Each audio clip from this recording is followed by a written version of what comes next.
Nobody in their right fucking mind would be taking 150 milligrams daily of Halo, 250 of Winstrol tabs, and then on top of that, pinning themselves with 50 daily of injectable Winstrol.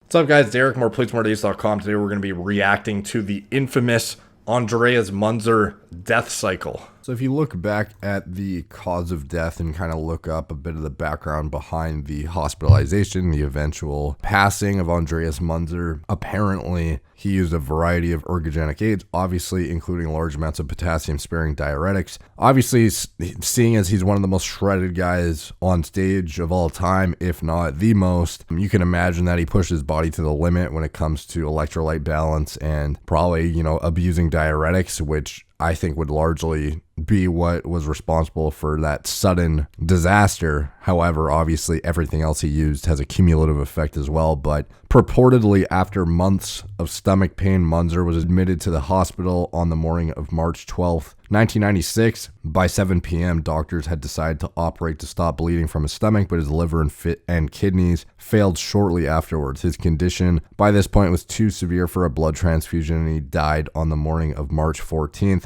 The autopsy gave the cause of death as dystrophic multiple organ failure. So specific autopsy findings were, obviously he was extremely muscular. He had an almost complete absence of subcutaneous fat. Apparently his liver contained numerous tennis ball sized tumors, with half the liver consisting simply of a crumbly mass. And, shriveled testes as you'd expect, and cardiac hypertrophy. So looking at his liver, this is supposedly his liver, weighed in at 2.9 kilograms, almost a kilo heavier than a normal male's liver, weighing in at 2 kilograms. Bile ducts in the liver were also proliferated and had stopped functioning. And as far as his heart in particular, it was weighed in at 639 grams, and a normal man's heart weighs about 300 grams. So the cardiac hypertrophy is something that you see commonplace among bodybuilders that walk around at, super high body weights. At the end of the day, regardless of drug use, the more you weigh, the more stress it's going to put on your heart to support that tissue, especially if it's muscle. It requires more blood and oxygen to support. So you could almost argue that a 300-pound fat guy is healthier than a 300-pound shredded bodybuilder, to be honest, at the end of the day. But that's another topic for another video. With that being said, the multiple organ failure, this stuff was,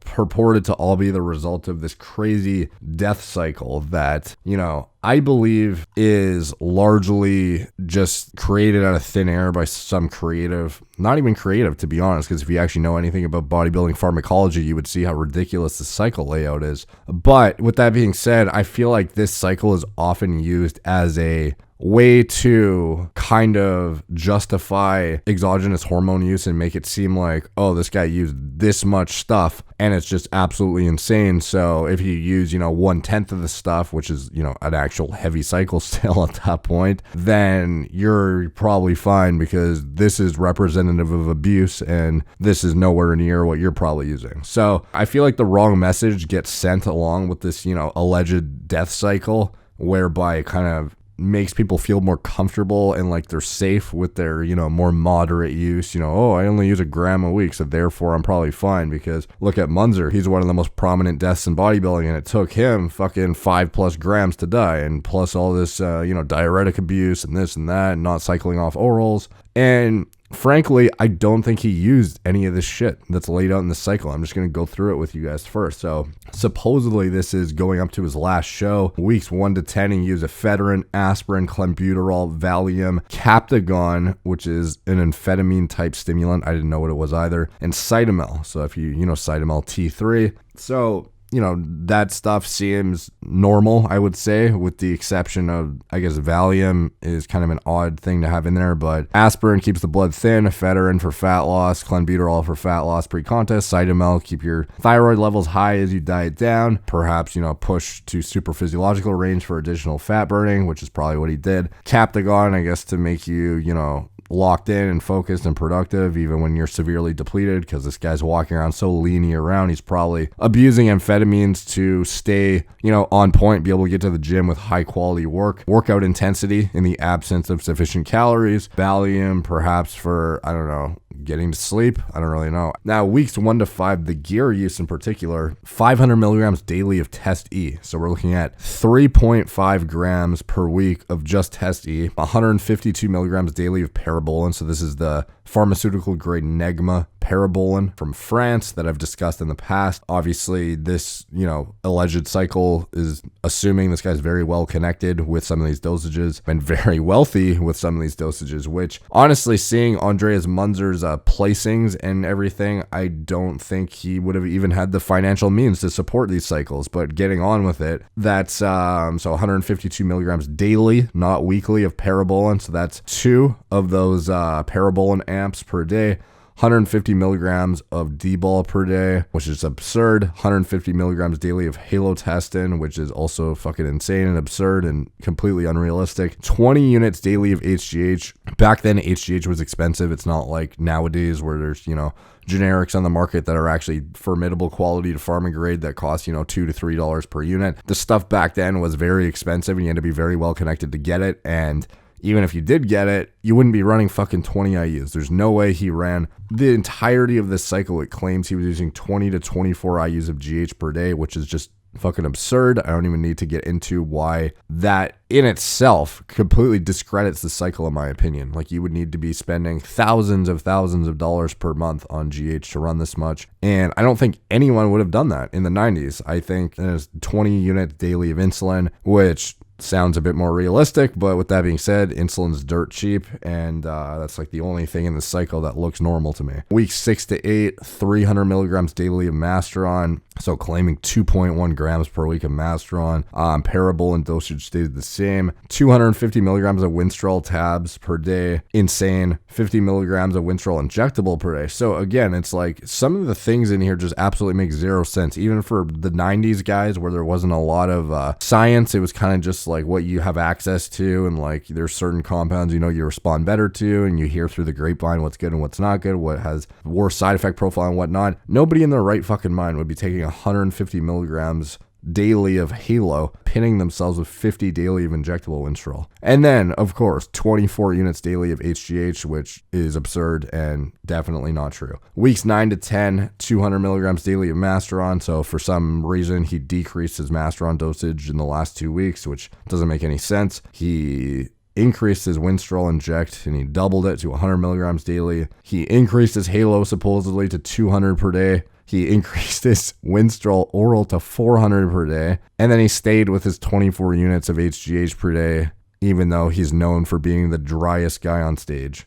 And then insulin at some undisclosed dosage per day, and IGF-1 at another undisclosed dosage per day. So unless I'm reading this in reverse, and weeks 1 to 5 is like the weeks right before the contest, I'm assuming he wouldn't have the D-ball and the testy there on the last week. So I'm assuming weeks 9 to 10 are like the ending of the cycle, not at 9 to 10 weeks out. This is what I'm doing with weeks 1 to 5 being 1 week out. You know what I mean? So weeks 9 to 10 being the, peak into the show, I guess. Days 1 to 3 leading up to the show, L-Dactone and Lasix. So no dosages, no nothing. And then cytidrin abuse was a theory, but no autopsy was ever performed. This was a new release on his death. Died at 31. On the flight, he had severe physical distress and died later at a local hospital. Like I mentioned, of almost complete and total organ failure. Apparently he had EPO in his system too to appear more vascular on stage. When you have that much gear in your system, I don't even know why you'd be using EPO. I guess, what do I know? I'm not a pro bodybuilder, but it just seems completely unnecessary at that point when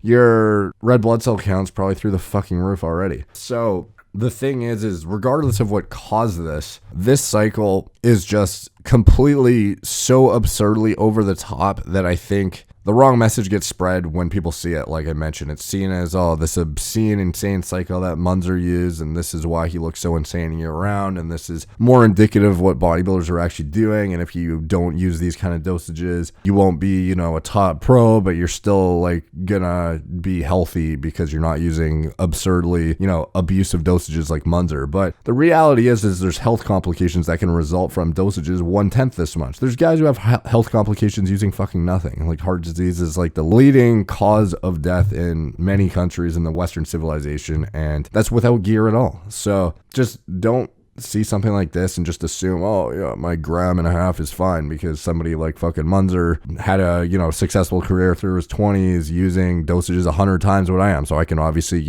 blast and cruise with fucking 2 grams here, 1 gram here, and be fine until my 60s and then take it easy. But you got to stay on top of your health markers, guys. Get your echocardiogram, get calcium scoring done, get your blood work regularly, at least 4 times a year in my opinion. And these dosages and this cycle outline are complete bullshit. I can almost guarantee he still died using far less than what is outlined these blog posts. So anyways, take from that what you will. Let me know what you guys think below. If you think this cycle is bullshit, if you think it was legit, and drop a like, helps the algorithm. I really appreciate when you guys do that. Subscribe, hit the notification bell, follow me on Instagram at moreplates_more dates, Facebook, Snapchat, Twitter, etc. Talk to you guys soon.